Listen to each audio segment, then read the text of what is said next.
today's main topic is knowing when to quit. Okay, we talk so much on this podcast about how to start and how to keep going. What are you getting up off the couch I thought for? you said know when to quit. And I was wow. quitting. Okay. Did I ruin it? Quit quitting. So funny. So let's change the conversation a little bit here. Sometimes there are projects that need to quit, that you need to be done with. So when do you quit? Mark, why don't you start off with a couple of reasons why people might quit a project?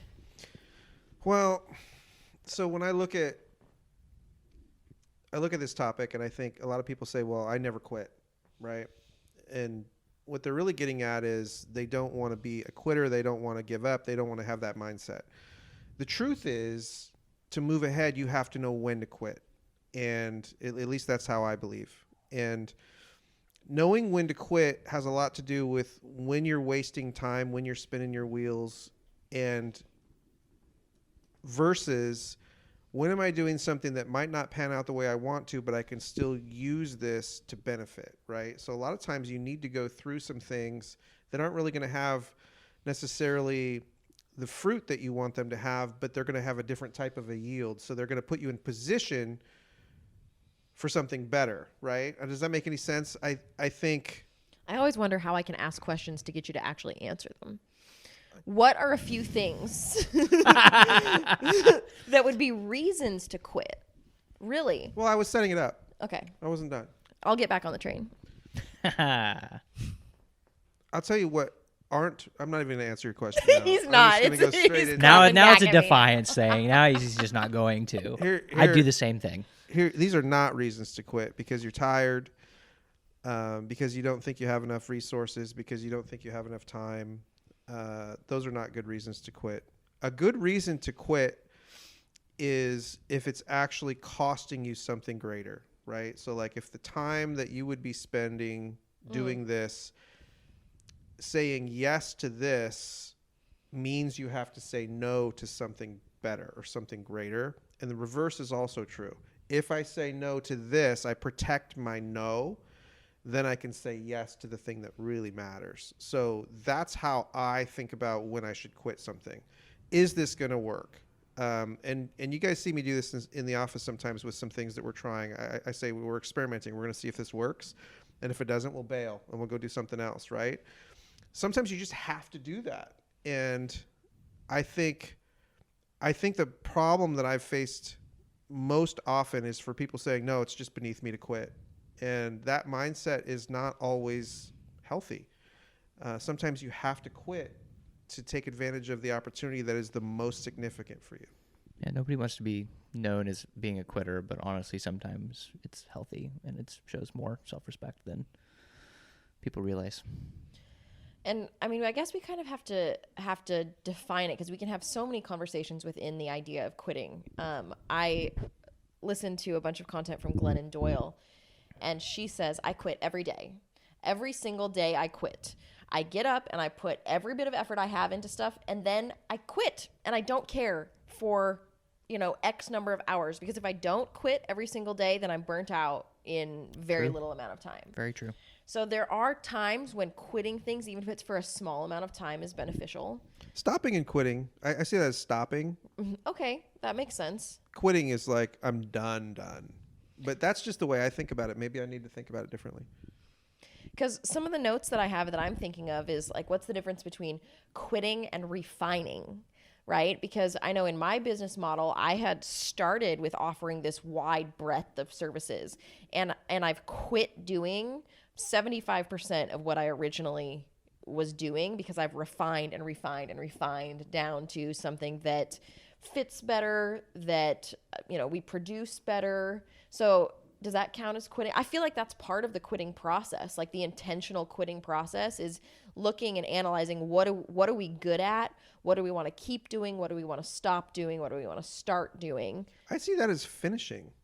So that's different for me. This is just my weird brain, but the refinement process is almost like giving yourself permission to let this come to a close, right?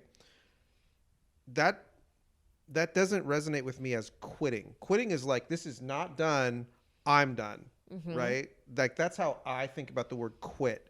Quit means, I'm not working on this project anymore. I'm not working with these people anymore. This isn't working. That's what quit means. What you just described to me, though, I think is necessary for finishing well, right? So I go through these refinements and I don't want to leave any, loose ends. I want to tie them up. And so that's finishing. And then stopping, we got 3 terms here. Like Glennon Doyle mentioned, is basically just creating healthy boundaries so you're not overworking, right? So it's like, okay, well, I'm going to stop at a certain point so that I can stay fresh and have a good work-life balance. That's how I interpret those things. That's just my view. I was going to say, I have a very similar view to that, but I was thinking about it, and I was like, yep, I agree. And then I was like, but aren't all of those terms just, they lead to the same thing? Like you are done with it? Like, are we using other words to avoid the word quit because we have been told that quitting is bad? And that's just a psychoanalyst thing, so obviously it's a rhetorical question. So quitting to it's me just though very means you're not going to interesting. pick it up again though. Like it's deleted, right? And that's the thing is I think a lot of times the idea of quitting is overgeneralized and that there's much more nuance within it that would make it less scary for people. If quit wasn't this big dark umbrella that meant stopping anything and we had just better definitions within the idea of stopping, refining, I think it would be less of a conversation overall, or at least a more intentional conversation. And I think some of that's because we have put so much negative emphasis on the word quit. Yes, I agree. Nobody wants to be a quitter. And so we kind of have tried to fillet the word quit into different words to make it not seem as bad. But what I was saying earlier was don't they all essentially mean the same thing? And isn't it okay? Can we normalize quitting? That I think is the root of it. Just normal. It's okay. It's like saying no. It's okay to say no. It's okay to quit. Sometimes I think so. I'm reading, and I have read several times Seth Godin's book, The Dip, and the All difference I think of is between chips. people. I know the difference between people thinking that I've given everything that I can and this just isn't worth it is what prevents them from accomplishing the thing that they want, and they quit too soon. So there is a tension here between when is the appropriate time to quit and when is it not appropriate. And that's a decision everybody gets to make. But I will say that the people who accomplish the most in this life have a greater threshold for enduring what's necessary to not quit so that they can attain the thing that they want. And those people are very few, and their positions are scarce, and the benefits that come with them are huge. And that's why everybody idolizes their accomplishments and their achievements, but they've paid their dues to get there. And I think the fact that most people quit too early, and I say most, that's just statistical data that I can't reference for you right now, but I mean, generalized knowledge is that's what holds people back is the fear, and they quit early. To contrast that, there is an appropriate time to quit. And you have to weigh that out. So, Krista, I have a specific question, but before we get there, what are your kind of reactions to this? Yeah, I definitely think it's a fascinating balance because any strength taken to its extreme can become a weakness. In my personal life, I kind of feel, or in my personal experience, I feel like I have this tenacity, this desire to hold on and cling on to everything, but also to try and do a lot of things, to explore a lot of avenues. So I end up, holding so tight to all these things. And what I found is that when you have so many things, they each take away from one another. So if you're trying to do everything, you're clinging to everything, then you don't have enough time and resources for those things that really matter, that on the deepest level are what you feel and know you should be pursuing. I think that's really wise. I picture it like somebody holding on to monkey bars, maybe pretty far apart, and they're holding on so tight, but if they would just let go, there's a trampoline at the bottom, and they can bounce on it. And so what about from an artistic perspective for you? Because your art, you have to make and let go and make and let go. And so how do you figure out when to quit something? I mean, in the middle of a project that you're writing or that you're drawing, do you ever just quit? It's, you know, it's like it's not working out and you just quit. Yeah, that's a really good question. I think being aware, like monitoring my process throughout the course of it can be really helpful, because with an illustration, it can be so easy to keep pouring into it. You know, there's all these stages you go through the sketch, and then you begin to add values, you begin to, add detail. And it's really important to have a strong foundation, a strong sketch, a strong composition, strong value structure.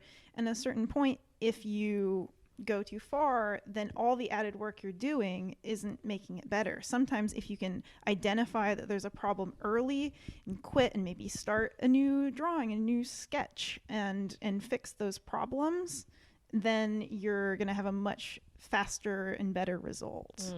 The wisdom in the idea that if the foundation isn't solid and then it doesn't matter what you add to it, you should probably quit. That's impactful. It's like the whole idea of petting your painting. I don't know if you're familiar with that one, but the whole idea is that you can, like, something is done, yet you just want to continually add refinements and keep doing it. But you're just petting your painting at that point. Mm-hmm. It's not a petting zoo. And something I really console myself with is the idea of iteration. Like, I want every piece to be perfect, and I want it to just have that, that spark of life and that communicative essence. But sometimes you just have to let one be done and know that you can iterate on it, and that with each piece you learn, sometimes you can learn a lot more by doing something multiple times or by applying what you've learned to the next piece than you can by just trying to fuss with that same piece and make it that perfect image. Because quitting also means you can start over. Exactly. Yeah, rebuilding. I have to ask myself that a lot, because even in my own business, we have so many projects that we work on, right? We've got our main service offerings, and then we've got a podcast, and then we've got, community service projects that we're trying to do. And I find myself thinking, okay, I mean, who are we really serving? Like, are we actually providing value? And if we're not, what things do we need to let go of in order to really have something of value to give? And that's really hard. It's hard to reflect on your own work in a group of people and ask, does this have value? Like, that's a kind of painful, especially when you spend so much time trying to make it have value and you find that it doesn't. That's really difficult to say, I quit that. And I guess from a business perspective too, when you've poured funds into something and you're like, okay, we need to ask as a group, has this investment been, is it still worth it? Is this investment still worth it? Yeah, so many samples came into my head. The stock market of life. Yeah, so like you'll look at a brand. Let's say there's a brand that's established and maybe it's got 400 employees and they're doing $25 million a year, and they want to do a rebrand. They want a new logo, and then we're like, okay, well, you need to rewrap all your trucks and you need to redo all your signs, and that's going to cost another $500,000. They're like, oh, you know what? Maybe what we have is fine. Like, you're pot committed at that point. Or it's just the barrier to entry is so high. Those are all considerations, right? To whether you should do that. But counting the cost and getting the foundational stuff planned out and strategized first, I think, is very critical. That's one of the things we talk about when we bring out a branding client, is that, at this point, like, this is your most integral phase. You have to make sure that your brand communicates what you want to communicate clearly. You can't just go to 99 Designs, have somebody whip up a quick logo with some clip art and expect that to carry you to where you really want to be. Now is the time. You need to put in the hard work. You need to figure it out and move forward from there. Then that's going to avoid the problem of having to rebrand in 5 years when you already spent, $30,000 on wrapping your trucks and XYZ. It just, branding is one of those things, like, you got to get it right. Yeah, well, I mean, you can make your own clothes too. Right? Yeah. But if you don't know how to sew, that's going to really be a challenge. Yeah.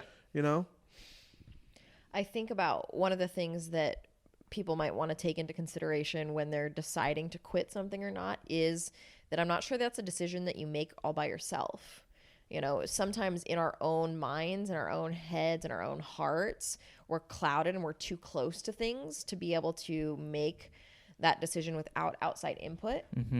I think bringing team discussion or a group discussion around what you're feeling and what you're seeing and asking for other people's input, it's a very vulnerable position to be in, but it leads to a decision that has more confidence. Quitting is lossy. Quitting requires sacrifice. You're going to lose something when you quit. You're going to lose everything that you've put in up to that point. And that's why it's costly, and that's why it needs to be measured carefully. And if the opportunity that you're going to gain is greater, then that's probably an indicator that you should quit. But I would not be hasty about that decision. You know, I think I have been in the past, and it hasn't worked out well. We owe it to ourselves and to the people around us to make really good decisions about the things that we choose to do and the things that we quit, and then how we execute those things.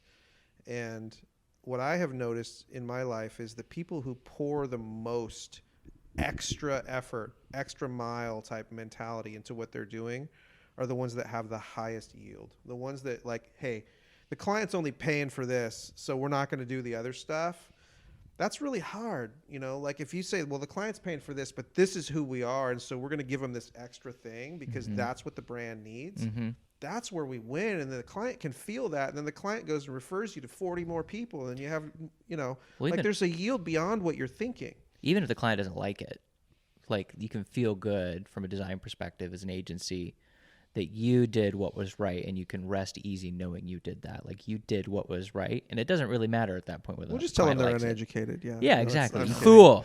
You don't understand me, and slam the door in their face. You don't understand branding. I'm joking. One thing that kind of spurs off of Krista's idea of this solid foundation, I think a good reason to quit something is if it grows away from your values. Yes. You know, if you started something and the foundation wasn't solid, and over time it evolves into something that actually isn't in line with your values, that's a good time to quit. That's something. An excellent point. So one thing I've been thinking about, and Krista, I've heard you talk about, is how do you know, like, what does it feel like? Sometimes people confuse the idea of knowing that it's time to quit with other feelings that they might be experiencing. So talk to me about that a little bit.